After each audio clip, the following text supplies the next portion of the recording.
Imagine standing in the middle of a vast golden park. The sun beats down on the tall grass. A herd of bison moves slowly across the valley, chewing on the vegetation. Steam rises gently from colorful pools of water that look like painted glass. Tourists gather around a geyser, holding up phones to capture the water shooting into the blue sky. Everyone smiles. The vibe is peaceful. It feels like a perfect connection with nature. But nobody in that crowd looks down at the ground with fear. Nobody realizes that the solid earth beneath those hiking boots is actually a thin lid sitting on top of a boiling pot. The ground here breathes, literally. The soil rises and falls inches every year like a sleeping chest. But this is not just a geological quirk. It is the heartbeat of a monster. Underneath this postcard-perfect scenery lies a chamber of molten rock so massive it is hard to comprehend. It is not just a volcano. It is a supervolcano. And right now, it's just napping. Shift the view to a map of the continent. The focus lands on the western United States. The danger zone is not a small dot. It is a massive scar. History shows this thing has blown its top 3 times in the past. Each time, it reshaped the planet. The last time was over 600,000 years ago. The clock is ticking. People talk about meteor strikes or aliens, but the real world ender is right here, homegrown in the soil. Now, visualize the scenario. It is not a slow leak. It is a catastrophe. The pressure underground builds up to a breaking point. The magma, thick and full of gas, pushes against the crust. The ground swells up. Earthquakes start rattling the nearby towns, knocking groceries off shelves and cracking pavement. These are not the usual small tremors. These are the warning sirens. Then, the lid blows off. The explosion is not like a standard mountain popping its top. It is a violent rupture of the earth itself.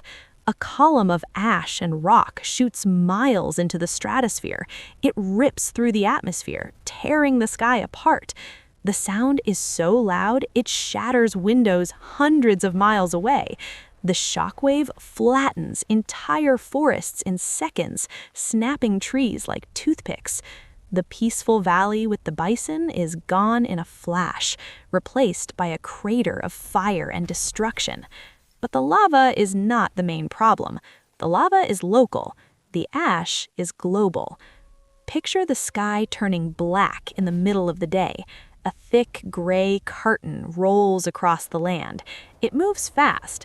This is not snow. It is pulverized rock and glass. It falls heavy and hot. It covers cars, rooftops, and roads. In the immediate zone, nothing survives. But the wind carries this death cloud further. It sweeps across the Midwest. It blankets the vast cornfields and wheat belts that feed millions of people. The crops die instantly. The heavy ash crushes the stalks. The sunlight cannot get through. It is pitch black at noon. The temperature starts to drop. This is the nuclear winter scenario, but without a single warhead launching. The sulfuric acid aerosols stay in the atmosphere, reflecting the sun's heat back into space. The planet gets cold, very cold. The narrative shifts to the aftermath. The visuals show empty grocery stores. Shelves are bare. People are fighting over the last bag of rice. The global supply chain snaps. It is not just the people living near the volcano who suffer. A family on the other side of the ocean looks at an empty dinner table. The price of food skyrockets.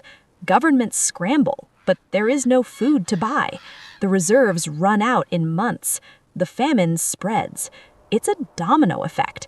When the American agricultural belt goes offline, the whole world feels the hunger. Estimates suggest a global food crisis lasting 2 years or more. Civilization balances on a razor's edge. Now, cut to a sterile, high-tech room. A group of scientists stand around a large digital table. They look at blueprints and 3D models of the magma chamber. The mood is tense. They are not just watching the seismographs, they are planning an intervention. This is the part that sounds like science fiction. The organization responsible for space exploration is looking downward. The experts identify the problem: heat. The volcano is a heat engine. If the heat stays trapped, the pressure builds up until it explodes. But if the heat can escape, the monster stays asleep. The plan on the table involves a massive drilling rig.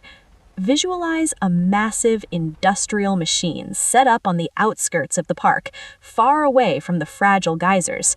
The drill bores down thousands of meters into the rock, but the goal is not to hit the magma directly. That would be suicide. Poking a hole in a pressurized balloon is a bad idea. Instead, the drill aims for the hot rock sitting just above the magma chamber. The engineers design a closed-loop system. They pump water down into the borehole. The water circulates through the superheated rock. It absorbs the heat and comes back up as steam. It's a geothermal power plant on steroids. The steam spins turbines to generate electricity. It's a win-win on paper. The surrounding area gets cheap, clean energy, and the volcano loses its heat. The visuals show the water flowing down cool and blue, turning angry red with heat and rushing back up. The temperature gauge on the magma chamber slowly ticks down. It's a process that would take thousands of years to fully cool the beast, but it only takes a small drop in temperature to prevent an eruption. Taking just enough heat out stops the phase change that triggers the explosion. But the risks are visible on the faces of the planning team. Drilling that deep into a volatile zone is dangerous. One wrong move, one fractured rock layer, and the drill could trigger the exact earthquake the team is trying to prevent. It's like performing open-heart surgery on a waking dragon. The machinery vibrates. The ground rumbles. The team watches the monitors with wide eyes, waiting for a spike in the data. The narrative moves back to the surface. The tourists are still there. They take photos of the bubbling mud. They buy souvenirs. They drive their RVs along the winding roads. They are completely unaware of the blueprints and the panic scenarios. They see beauty where the scientists see a ticking bomb. The contrast is sharp. On one side, the raw, uncontrollable power of nature, a force that can delete civilization. On the other, the arrogance and brilliance of humanity, the idea that a species can stick a needle into the earth and tame a supervolcano is wild.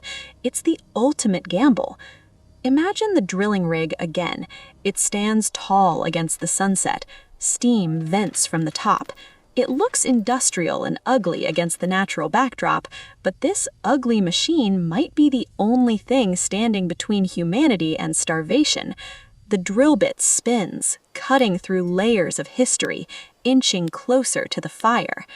The story looks at the global perspective again. The cities of the world continue to bustle.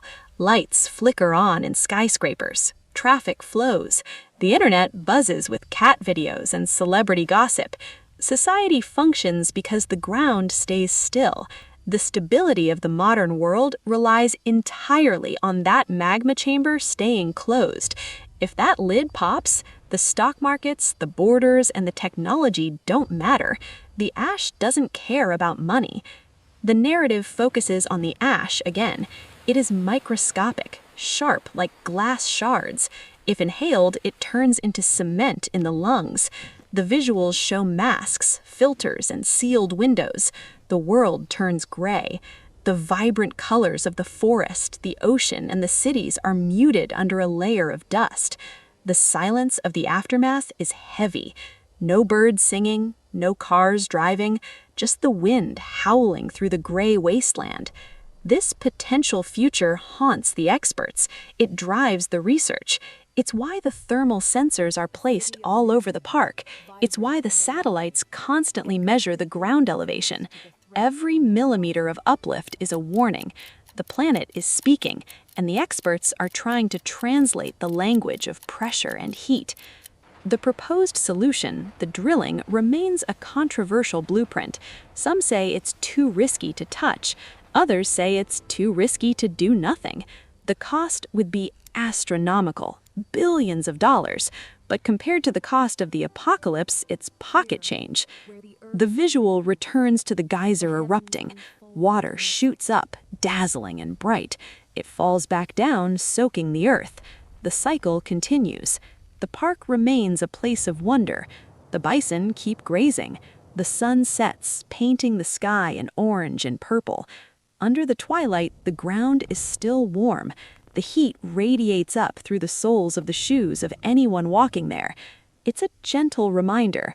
The sleeping giant is down there. It breathes. It waits. The humans on the surface continue their lives, building cities and planning futures, assuming the ground will always be there to hold them up. But the science